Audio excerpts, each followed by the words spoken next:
Halo, selamat pagi. Selamat berjumpa kembali. Pembelajaran agama hari ini kita belajar melalui virtual, namun kita percaya Tuhan tetap memelihara dan menjaga kita. Ini tidak mengurangi rasa kita untuk semangat belajar, ya. Kita angkat satu pujian dulu sebelum belajar. Kita angkat satu.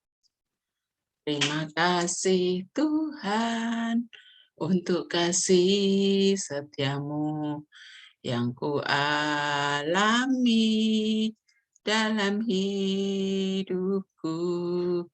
Terima kasih Yesus untuk kebaikanmu sepanjang hidupku.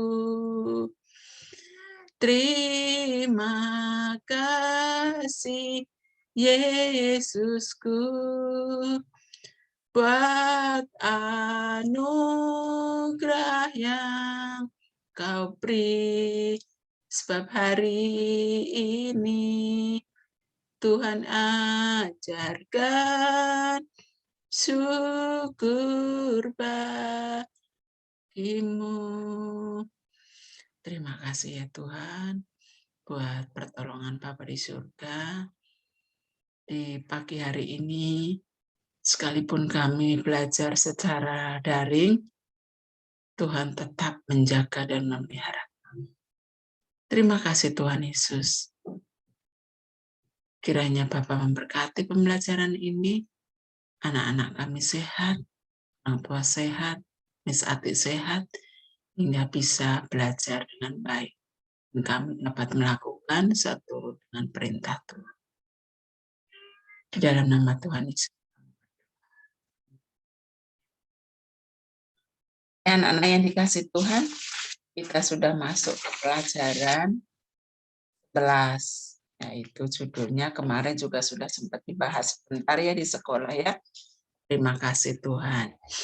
Nah, kita awali dari nomor 1, perhatikan pemeliharaan Allah kepada manusia itu tidak pernah berhenti.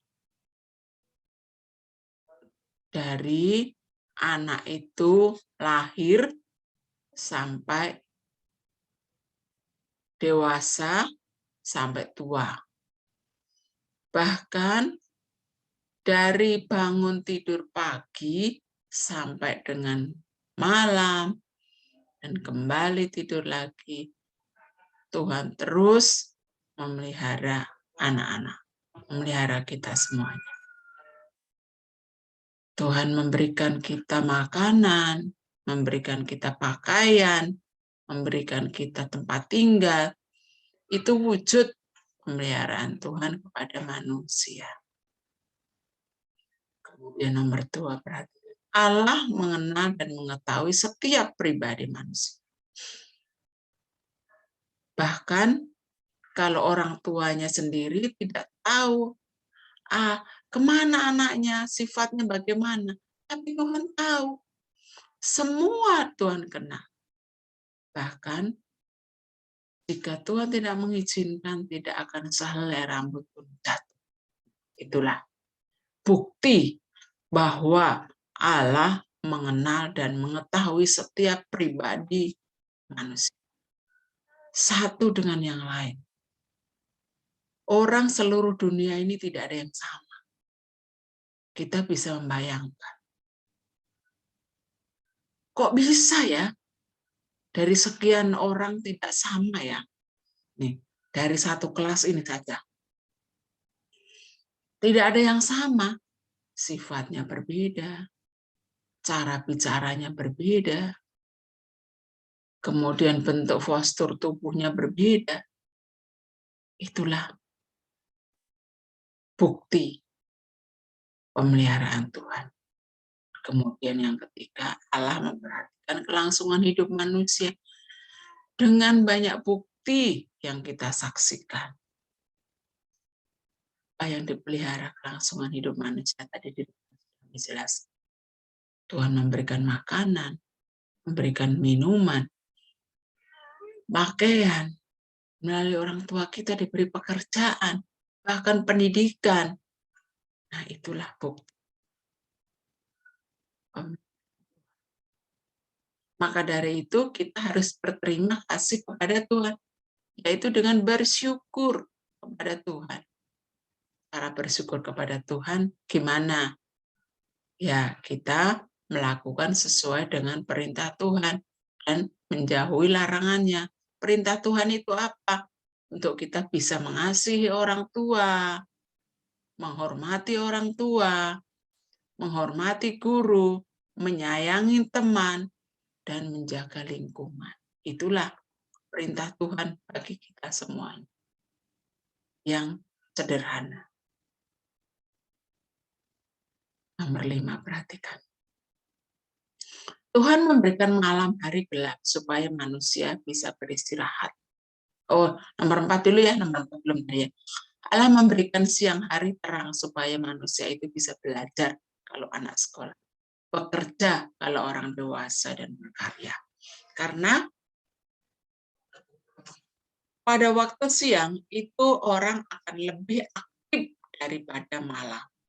Nah, maka dari itu kita melihat orang tua kita, ayah atau ibu kita, pagi-pagi bangun, mempersiapkan diri, bekerja. Itu pula anak-anak. Bangun pagi, mandi, sudah disiapkan sarapan, makan, kemudian belajar. Sekalipun kalau sekarang belajar secara daring, tetap belajar. Bukan tidur-tidur saja. Ini pelajaran berharga bagi kita. Virus corona sudah 2 tahun lebih mengajarkan kepada kita untuk bisa mandiri, ya anak-anakku semuanya, untuk bisa menjaga kebersihan lingkungan, kebersihan diri, menjaga mulut kita. Mulut kita dipakai masker. Itu pertanda apa? Supaya kita bisa menjaga mulut kita berbicara yang baik. Tuhan mengajarkan itu. Menjaga jarak tujuannya apa? Supaya kita tidak saling menyakiti satu sama lain. Yang kedua, selanjutnya mengurangi bepergian. Kalau anak-anak biasanya tiap sore ngajak jalan-jalan jajan sama orang tuanya. Terus sekarang makan apa yang dimasak oleh orang.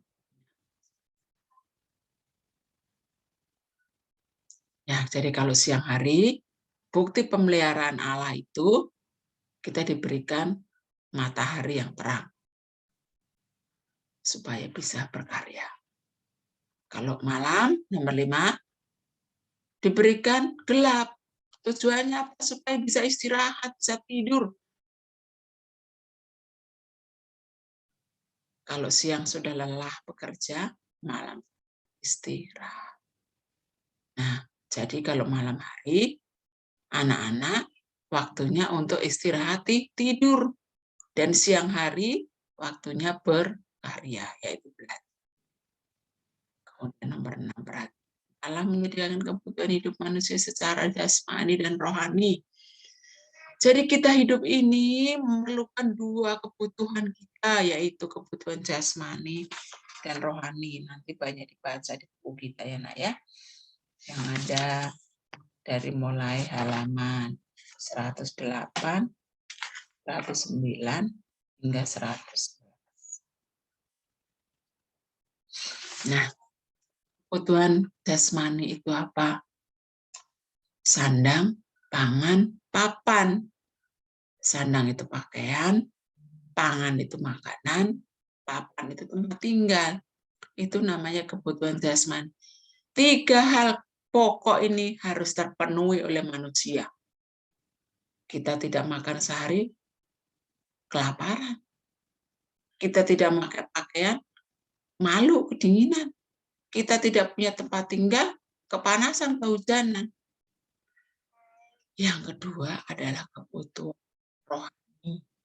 Kebutuhan rohani itu meliputi apa? Meliputi ketenangan hati, kemudian ketenangan jiwa.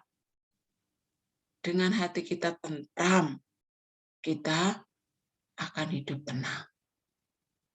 Caranya bagaimana? Yaitu mendekatkan diri kepada Tuhan, supaya hidup kita tenang, hidup kita damai, tidak berantem, tidak bertengkar. Itulah rohani. Hatinya tenang, damai. Anak-anak yang dikasih nomor 7 dikasih contoh. Kebutuhan jasmani yang disiapkan Tuhan, yaitu alam menyediakan bumi untuk diolah supaya mendapatkan hasil sumber pangan. Nah, kalau bumi ini yang Tuhan sediakan ini dibiarkan saja, tidak ditanamin padi oleh petani, kan tidak menghasilkan beras. Tidak ditanamin jambu oleh petani, tidak menghasilkan buah. Nah, Tuhan menyiapkan bumi untuk diolah manusia supaya ada hasilnya bisa dimakan. Jadi, kalau bumi ini dikotorin dengan sampah plastik, tumbuhan tidak akan numbuh. Kita sendiri yang rugi. Maka dari itu anak-anakku semuanya, usahakan untuk mengurangi sampah plastik. Kalau sampahnya itu daun, bisa busuk, bisa menjadi pupuk tanah. Tapi kalau plastik, styrofoam, itu akan merusak. Ya. Nah, ngerti ya, hari ini menjelaskan ya, bahwasanya Tuhan menyiapkan bumi supaya menghasilkan pangan, menghasilkan sandang, karena pakaian itu berasal dari kapas, dari tanam. Kemudian menghasilkan papan rumah dengan bisa semen, itu berasal dari batu, dari bumi, diolah manusia. Batu bata buat dari tanah, bisa untuk bikin rumah. Genteng dibikin dari tanah, bisa untuk membuat rumah. Kemudian yang ke-8 yaitu kebutuhan rohani. Rohani itu melalui pengorbanan Tuhan Yesus di kayu salib, manusia dapat diselamatkan jiwanya. Untuk menyelamatkan jiwa manusia sehingga manusia bisa memperoleh hidup. Kemudian nomor 9, perhatikan, Tuhan Yesus berkuasa mengatur seluruh ciptaannya. Pagi matahari terbit, sore matahari terbenam. Hujan turun, matahari panas. Nah, itulah Tuhan Yesus itu berkuasa melakukan segala sesuatu.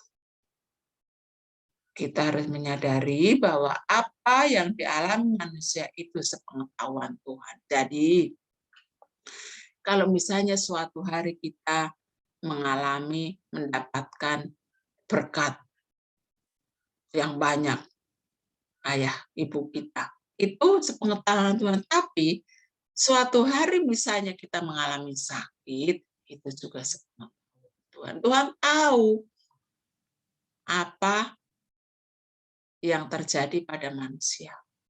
Karena tadi nomor 2 diingatkan bahwa Allah mengenal dan mengetahui setiap pribadi manusia.